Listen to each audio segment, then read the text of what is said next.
Perfect. I feel like we're gonna do a newscast. Is it recording? Today on... So be careful. Be careful. Just Makes that hail. fix the hop. Teamwork. What's gonna work? Teamwork. So.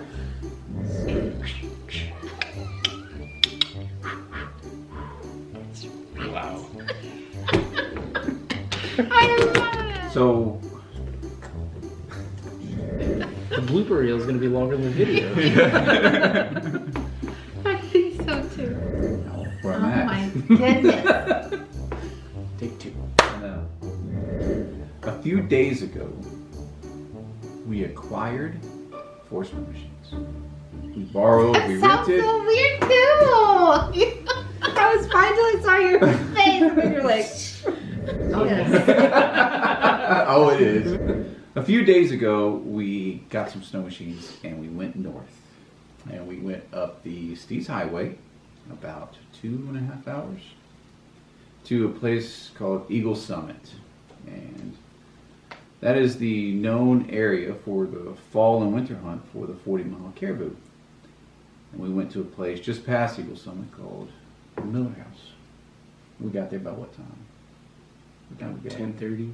Yeah, it was about 10:30. We try to get there right when sunrise came up, and we unloaded the snow machines. I thought it was going to be colder than. I thought so too. Yeah, I did Yeah. too. Well, it wasn't much wind. Yes, It gets windy up there. it is. Yes, it is very windy up there, and we were so surprised it stayed above zero. It stayed above zero, and we spoke to a gentleman who just came off the trail, and he was successful with 3 caribou. And we asked him where were the boo, and he pointed us to head south. And he said only 5 miles in, which is not really. Just a little bit longer than 5 miles. Well, I'd say we probably went about 7, 8 miles. But driving in didn't seem that long. Right. Yeah. It went by quick because it was so beautiful Mm-hmm. and the sun was out. Somebody kept on falling behind, and we always had to stop. We were scared that someone's snow machine broke down. But it was someone who was just taking a picture of all of the. Well, somebody has to capture those memories, and that would be me. Yeah. And so then there was tracks everywhere though. Yes, they were. Everywhere. Places that I thought that caribou would not be at, and there were tracks there. Yeah. And so that was like a good sign. And then I think we drove for about maybe 30, 45 minutes. Didn't seem long. Yeah, about 30, 45 minutes before we finally saw the first one. Yep. It was a herd about 100, 150 caribou. And that was very neat to see them coming down the hill. It was kind of cool too, because you could see their behavior. Yeah. Somehow they spotted us or something, and they changed direction, and they didn't act like they're spooked, but they still changed direction to avoid us. And then Devin and Dan grabbed the rifles and they tried to flank them.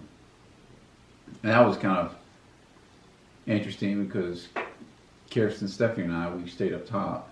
And then I just remember hearing a noise and just seeing like this huge puff of white dust come up on the ground. And I guess it was because Dan and Devin, you guys spooked them, right? Yeah, we spooked them. That's the problem with 150 caribou. That's 300 eyeballs. So the probability of getting busted is a lot higher when there's that many caribou. But all that dust you saw, that was their hot breath as they started jogging. Really? Yeah. Oh, it wasn't even the snow? Nope. Oh, wow. Nope. It was all their breath. Huh. Wow. First time I got a good read on the rangefinder was it was almost 700 yards. Yeah. And that's max range on the rangefinder, but they were coming straight at us. So we kind of stayed on the opposite side of the crest of the hill so that they wouldn't see us. Doesn't help that I was wearing a lime green coat, so next time, lesson learned, I'm going to get some over whites, different color jacket, something. But we tried to just stay out of view, and the wind was blowing right in our face. Right at us. Yeah. So I know they couldn't smell us, but as we kind of came around the side, they came alongside us, and that's when they spotted us. And the herd kind of broke up. So some of them decided to really take off moving. The other half didn't know what to do, so they kind of stood there, and then the other half, I guess there's not three halves, but some of them turned around and went back the other way, and the herd started breaking up into smaller groups. I thought it was fascinating how when they came down the hill though, that the leader wasn't the one in front. Nope. It was the one in the middle. And so the one in front would stop and turn back and look, are we still going this way? And then they would keep going. Yep. Mm-hmm. And it wasn't the bulls that was leading. Right. It was one of the cows was the boss cow. The bulls were kind of in the middle, Yeah. weren't they? And farther to the back too. There were Yeah. a couple back there. Yeah. And they seemed less concerned with Yes. anything else happening. Yeah. Yeah. While we're sitting there, another big herd came over that mountain too, and joined up with this other group of caribou. So then we started trying to drive closer to them. And then I think we spooked them, right? And that's when they started kind of. Yeah. So we kind of took the long way up around closer to the top of the ridge line. And then it became a little chaotic because Devin and I were both cruising along. I thought he was behind me. Turns out he was farther up the hill. And the herd was really starting to get dispersed at that point.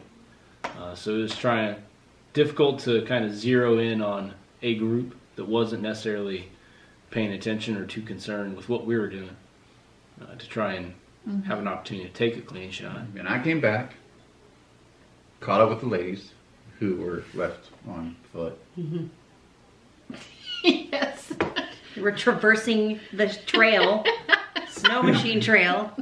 Yeah. Like, well, what do we do now? I know. There's some more caribou. But I- we didn't hear a single thing. No. That was the scary part. It was bizarre. We didn't hear anything. Yeah, All we saw was the caribou herd. We didn't hear the snow machines. Nope. Nothing.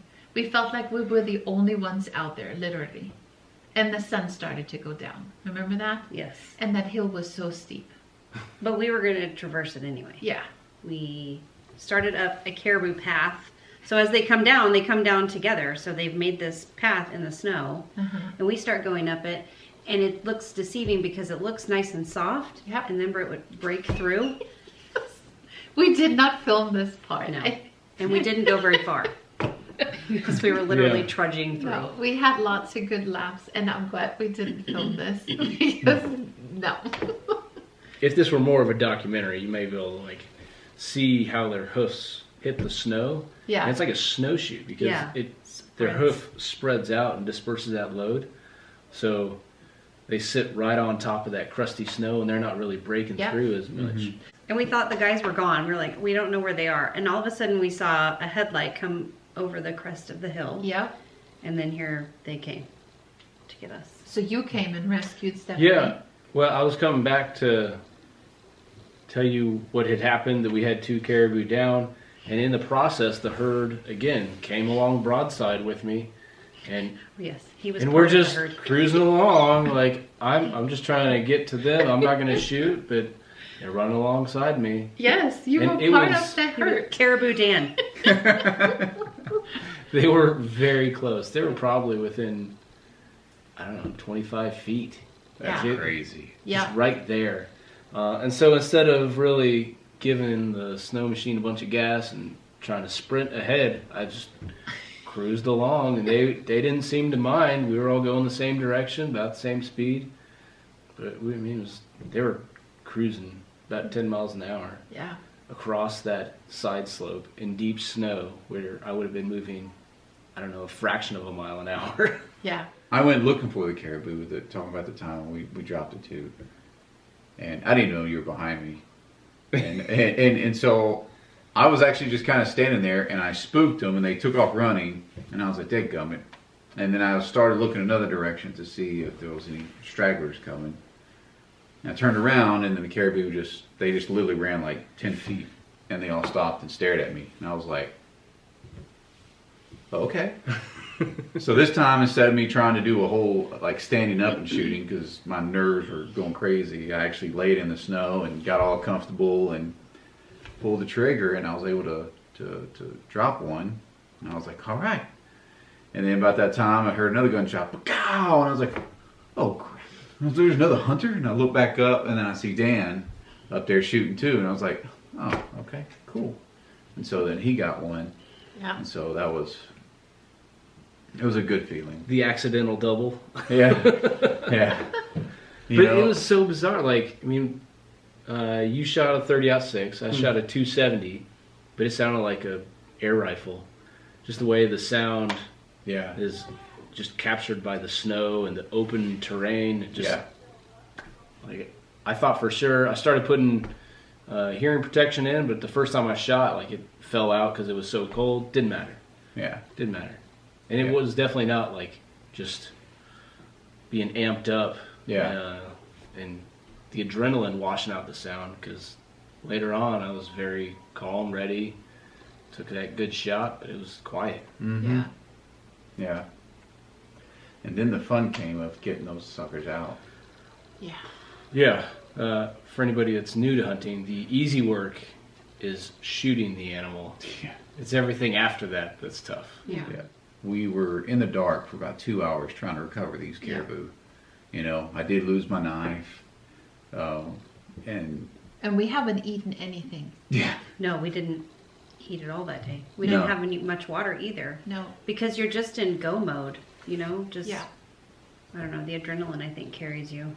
Yeah, and you're so busy, like watching and listening and yeah. But that ride back was miserable Felt like because it took the 3 hours. temperature dropped. Yes. We were starving at this point. We were physically exhausted, completely exhausted. And you just want to get back to the car. And it was so freezing cold. I remember my scarf was frozen.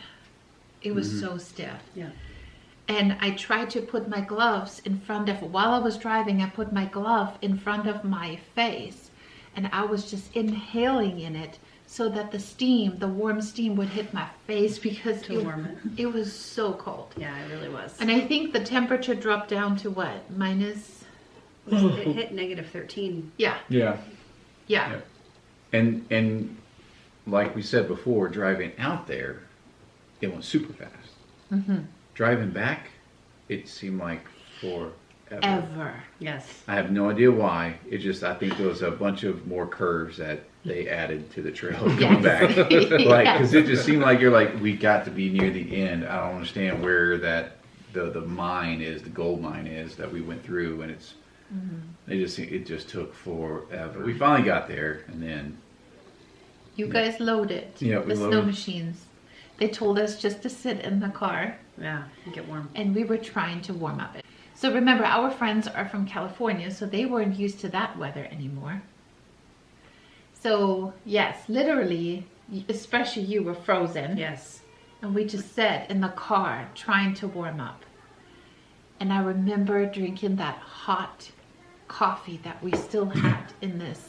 canister. Yes. Stanley thermos. Yeah. Yes. Trusty old Stanley. Yeah. That's the way to go. Yep. And do you know what else was awesome? Coming back to a warm house. The kids stayed back and they made pizza for us. Mm-hmm. And we didn't have to do anything. Yep. We just sat down and we ate and went straight to bed. And we crashed Yeah. hard. Oh yeah. But what are your number 3 things to take out there? The top 3 things. Yeah, top 3 things. More guns. Yeah, more guns. Okay. Yeah, so we gotta buy more guns, honey. Sorry. So yeah, we gotta get you loaded up. We got Dev's gun, my gun, and we gotta get you a gun. Okay. So I would say guns. I need a laser rangefinder Okay. and overwhites. Yeah. Okay. I think that's something that I'm going to try making. Something, you know, especially being here in Alaska, you can't always get readily stuff that you want, Yeah. but the ability to run a sewing machine and customize your gear to do exactly what you want it to do. There's some specialized needs Yeah. for this area of the world. Mm-hmm. Be able to do that. I'm going to try something like that. Yeah. Something windproof Yeah. and waterproof, Yeah. so that you can throw it over any color insulated layer underneath. That'd be pretty Yeah. awesome. I think the GPS navigation stuff is pretty important out there Yeah. Yeah. because it's wide open country. Right. And then once it got dark, like, it's a big joke. I don't get lost easily, but there's you can't see. The headlights only shine out this far. You really need to know Yeah. where it is that you're going and what it is you're looking for, Yeah. because the headlight shining across white snow, Right. being able to identify, this is the trail, but it's just more white snow. If people who do not know how to orientate themselves, Like me. Or me. I wasn't going to say that, but I will you be know, completely lost out there. it would be very easy for those people to, and it's not like taking a hard turn. All it Right. takes is you just going at a slight different angle, and you will be on a complete another ridge, and then you'll be lost. You two didn't answer what 3 things would you take? Take an extra camera, that will be number 1. Number 2, hot chocolate, because it did get cold out there. Number 3, more hot chocolate. Those are my 3 top things. Yes, yes. Because I'm not a big hunter. I just come along for the ride, for the adventure, and for the footage. Yes. What are your top 3 things? Mine would be a gun, Uh-huh.